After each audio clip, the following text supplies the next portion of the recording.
Good afternoon. Good morning, everybody. My name's Stephen. I'm the commercial sales manager for winter equipment for Peacock Salt. And also I've got Paddy with me, who's the sales and marketing director that you already know about. Really delighted to be able to come along and give you a 10 to 15 minute presentation around about, as you can see, our headline is about, has salt had its day? So kind of things we want to talk about is different de-icer applications and different ways to do that treatment, and very much the talking point is around about active travel, carriageways, and also environmental friendly routes to see how you can treat them in a more sensitive environment. Has salt had its day? Melting ice, it can be made as simple or as complicated as you like. Sometimes we're guilty in the UK of doing both, sometimes both at the same time. So hopefully these next 10 minutes will give you some guidance and some direction of where you can get relevant information to support. I think there's a slide back. So just a wee bit about Peacock Salt. I know I can see a few friendly, familiar faces in the audience. Peacock Salt, we were established in 1874. We were founded by J.C. Peacock, our industrious founder of Peacock Salt, and it was very much about ship chartering. And then in 1900, the founder's son took the reins and ran the business with integrity. We managed through 1945, where we survived the war, and obviously with resilience and wise decision making. And that's kind of our message. Keep looking, informed decisions, and creating different options. In 1990, the company focused on its salt importing, and we sold our last ship in 1900 until present day, where our great-great-grandson of the founder, Gregory Marshall, has now taken the reins, and again, very excited and forward-thinking.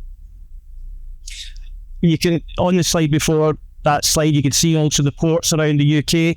So we've got ports all around the UK to support the network with our salt importing. Key takeaways I'm going to pass over to Paddy. Alternative de-icers. So what are the alternative de-icers available to you and their prevalence in the UK today? Which applications suit which de-icer? And sources of further learning. Again, Paddy will give you some guidance of where you can get that information. And then lastly, we'll summarise considerations for you to go and look at around about people, assets, and the cost data analysis to make that consideration. And then on the right-hand side, you'll see, all in all, the return will be increase your resilience over winter, lower the environmental impact for carriage of salt, reduce spend, significant reductions, and also de-icer, make it a quicker response time. And I'll pass over to Paddy then. Thanks, Stephen. So I've been coming to these events for a few years, and I can't remember if there been a winter presentation, so thanks for coming along to this. So there's a very quick recap of how we use salt in the network around the UK. Most of it's done by rock salt. Most UK road authorities use rock salt. But there are a portion of authorities that use alternative de-icers as the main carriageway de-icer. And those are split into treated and pre-wet salt.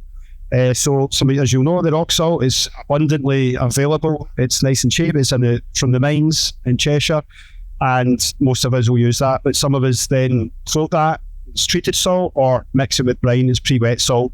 We'll come on to that in a bit more detail.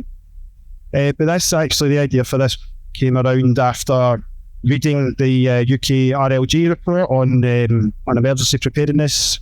And what I found quite interesting is obviously I would find the winter bit interesting, but the idea that more councils are now using alternative de-icers than ever before. So over 40% of the respondents here are actually using alternative de-icers in one shape or form.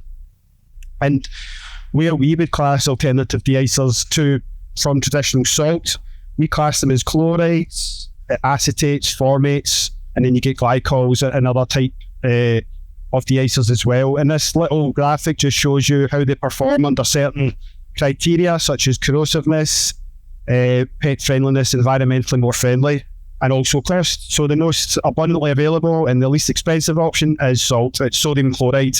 But as a chloride, it can have corrosive effects. So there may be parts of your network that you don't want to use, such as bridges or around marine life or vegetation. Then you can use acetates or formates. Formates perform the best in terms of chemical oxygen demand, so around marine life over bridges and whatnot. and acetates perform pretty well there too. And that's why they're also used as aircraft de-icers, because these things, they'll go down to -50. And hopefully one day we'll see those temperatures in the UK. I'm sure you won't agree with me, but if they do come around, that's the kind of grade of de-icer they use. And even if they don't need to be pushed to that level, it means that it de-ices quicker. They're a more powerful de-icer. They've got better residual time on the surface. The most prevalent use of alternative de-icers in the UK is in liquid de-icing. But just to understand a little bit more about why that's important, I've put together this little graphic. So if you were to put rock salt on the ground, not a lot would happen. If you added moisture to that, it would start to break down. And if you were to, on an icy day, start to hammer that in with either footfall or traffic, the salt particles will start to de-ice better. The reason for that is that the salt lowers the freezing point of the moisture around it by becoming a brine, and that's how it starts to de-ice. So if people apply a brine onto the surface, it de-ices immediately. There's no catalyst for the reaction to happen. You don't need any traffic or footfall, and that's why you started to see a little bit more of its use in the UK. So on the diagram here, you'll see, does anyone know the optimal concentration for salt and water brine to be used as a de-icer? Anyone? Oh, Mark. 21 to 23%, correct. Well done. Round of applause. So the reason that's important is the eutectic point of salt. If you go over that, it's less effective as a de-icer, and if you go under that, it's less effective as well. So 23% is the optimal point. And it can, as Stephen said, you can make it as hard or as easy as you like. So for this next part, we'll need a member of the audience. Can we have a volunteer, please? Go on. Who's up for it? Go on, raise your hand. It will be worth it, I promise you.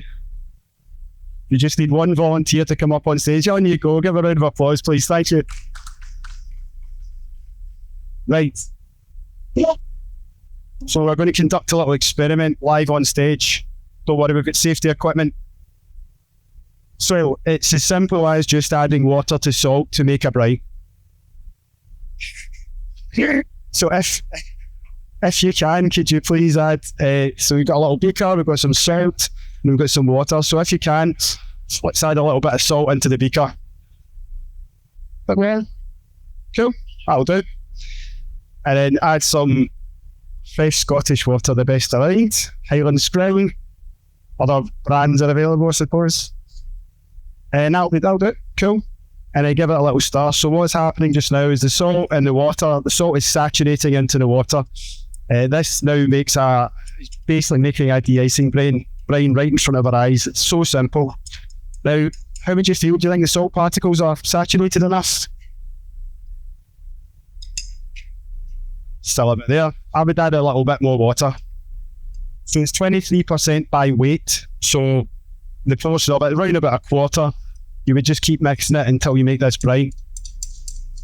But none of you have the personnel in a depot that could sit and make that all day. So what we do is we have big machines that can make this to the right concentration, to the right volumes. And it just makes it up in a batch in a half an hour to an hour, depending on the volumes. That's great. No, thank you very much. That was surprising. We'll keep the gear. Oh, okay. So it's as simple as that. You just add water and you've got a de-icing brine. Now, the application of liquid de-icers, thanks again, most commonly in the UK is added to pre-wet soil, but you also, as a direct liquid application, can put that into active travel routes. And as you can imagine, it de-ices immediately. There's no traffic or footfall required, which is quite handy because those cycle routes don't always get that much footfall traffic during the winter. As pre-wet salt, it injects the brine just before the spreader, and the salt that comes out at the end is then basically a hybrid de-icer. So it's part brine, part salt. And the mix that they use predominantly in the UK is in a 70-30 mix. So just one of those points of further reading is the NWSRG best practice guidance. They've got a section on footpath de-icing where it discusses some of these different ways to de-ice footpaths and whatnot. So is anyone here a member of the NWSRG? couple. Has anyone else heard of the WSRG? Good stuff. So there's a bit more. So it's free to join as a local authority. You should definitely get involved. And there's a lot of great guidance, reviews. So if you're putting together a risk-based approach, that is a great way to base some of your knowledge. So as I said, salt and brine then gets added to salt and becomes a hybrid de-icer. And this is what pre-wet salt basically is.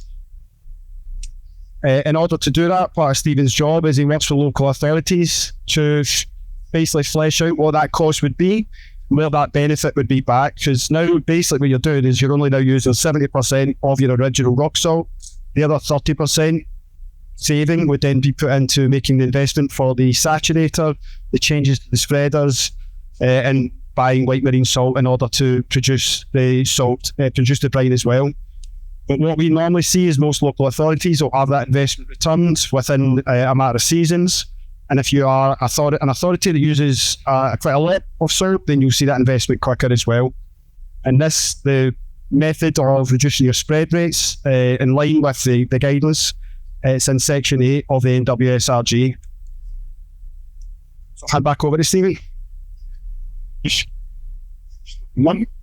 Thanks, Paddy. Yeah, as Paddy said, so the guidance is there, NWSRG, the process for pre-wet and the significant savings. But really from our point of view is considerations how we can support primarily is costs versus benefit analysis, seeing if the organisation is a good candidate, because it is an investment for the infrastructure with your saturator.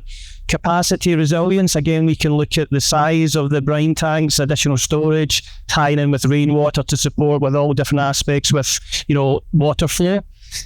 Concentration, as Paddy said, it's got to be seamless, 23%, because it's got to be so easy to operate, and all the saturators are operated just by a fob, so that the user dead simple to use. Long-term investment decisions, we then also look at the investment with your fleet, so we can look at over a 10-year period all the implications to be up and running, but then show you when you see that return and then capitalise on that journey for future. Our saturators are lasting 20 to 25 years in the market. Think about the technology investments. There's various saturators. You've got upfloat saturators and downflow saturators, so be aware of that. And then saturators conforming to obviously the BS standards, which firms that make saturators should be able to do that. Service and backup is one thing. As I showed you with the ports, we've got ports all around the UK, and we have engineers and technicians to support that. It's very much being pre-active rather than when things go wrong. So getting things right with your end of season commission and then your startup as well, so they're always an optimum and minimising the downtime. And then, as I say, back to cost efficiency, savings, non-cash flow, savings that you can invest in that supports you with a long-term strategy. Checking spread rates, again, Paddy shared with the NWSRG. And then lastly is the treatment evidence. I think I've highlighted them. Have you adopted a risk-based approach? If things were going wrong, can you provide the evidence to show that? And then, there we go. There's a case study. Just to summarise, we had an organisation in Scotland, South East Trunks Road Network. They had 5 depots, 500 kilometres of road, including 2 bridges. They also wanted 40 kilometres of active travel routes, and they wanted to be able to spray for snow events and also with ice events, so have the compatibility to do both. The solution we did with partnering with them was brine saturators. You can see the saturator in the image, supplying a saturator meeting Transport Scotland standards, brining salt, support with the brining salt at their depots, and then allowing liquid de-icers for snow events, for extreme snow events. The image is the hill tip. You can see the hill tip images on the active travel, the compact tractors with both salt and brine spraying. And then there's also an example of the map data that you can see with the H-track, which is available on all of the equipment that we offer. And I think that's us on time. So thank you very much. And I don't know if we can open up to any questions.